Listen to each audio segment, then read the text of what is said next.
안녕하세요, 레벨디자인입니다. 제가 디자이너로 회사를 다닐 때였습니다. 저는 그 당시 회사가 아닌 다른 클라이언트에게 디자인 외주 작업을 받아서 투잡을 뛰었습니다.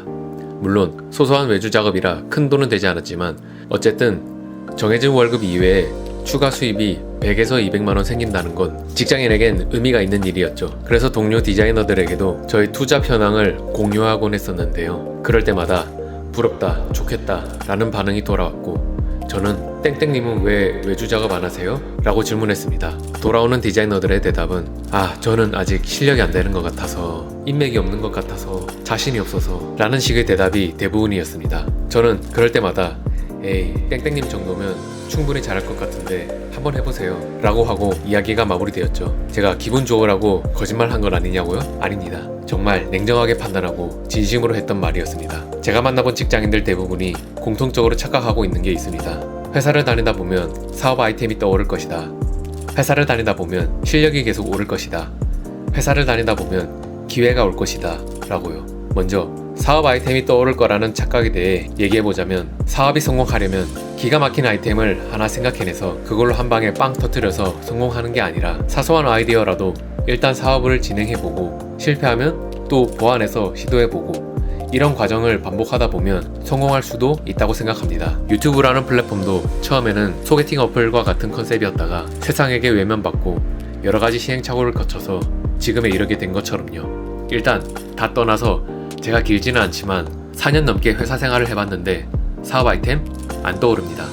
만약 떠올라도 시도해보지 않으면 이게 세상에 먹히는지 안 먹히는지 알 수가 없죠. 두 번째, 실력이 계속 오를 거라는 착각. 회사 생활을 하다 보면 처음에는 학생 때에 비해 실력이 무조건 오르지만 승진을 하면서 팀장이 되고 실장이 되면 점점 실무에서 손을 놓고 직원을 관리하고 프로젝트를 관리하는 역할을 하게 됩니다. 디자인 관련 외주 작업과는 점점 멀어지게 되는 것이죠. 그래도 직원과 프로젝트를 관리하는 경험은 좋은 것 아니냐 라고 반문할 수도 있는데, 오히려 외주 작업이야말로 자신의 포트폴리오로 마케팅을 해서 일을 따내고 클라이언트와 협의하여 견적을 산정하고 스케줄을 조율하고 급할 때는 다른 디자이너와 협업으로 일을 분담해서 프로젝트를 완수하고 작업비를 받고 세금 처리까지 하게 되는데요. 프로젝트의 처음부터 끝까지 자신의 힘으로 진행하기 때문에 좋은 경험의 기회가 아닌가 싶습니다.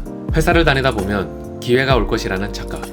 회사를 다니면 월화수목금 항상 같은 일상을 반복합니다. 항상 비슷한 프로젝트를 진행하고 항상 같은 사람들과 함께 일하죠. 사실 저는 이 부분이 가장 큰 문제라고 생각합니다. 회사를 다니면 깨어있는 시간 대부분을 회사에서 보내게 되는데요.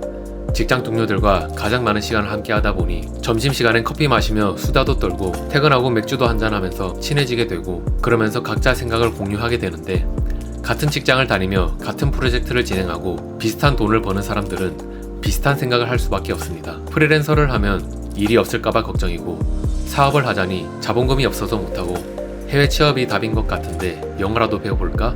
라며 신세한탄을 하고 서로에게 동질감을 느끼며 유대감을 쌓습니다. 그러고는 월세와 같은 고정 지출을 걱정하다가 월급이 주는 안정감에 다시 회사에게 고마움을 느끼고 열심히 일해서 연봉 협상 때 많이 올려야지 라고 다짐하며 출근하죠. 회사라는 울타리에서 독립할 기회는 저절로 찾아오지 않습니다. 스스로 울타리를 벗어나야 비로소 기회가 보이는 거죠. 시간적으로, 금전적으로 자유를 얻고 싶으면 회사라는 울타리를 최대한 빨리 나오시기를 권해드립니다. 자수성가한 부자들이 공통적으로 후회하는 것 하나가 있습니다. 더 일찍 시작할 걸.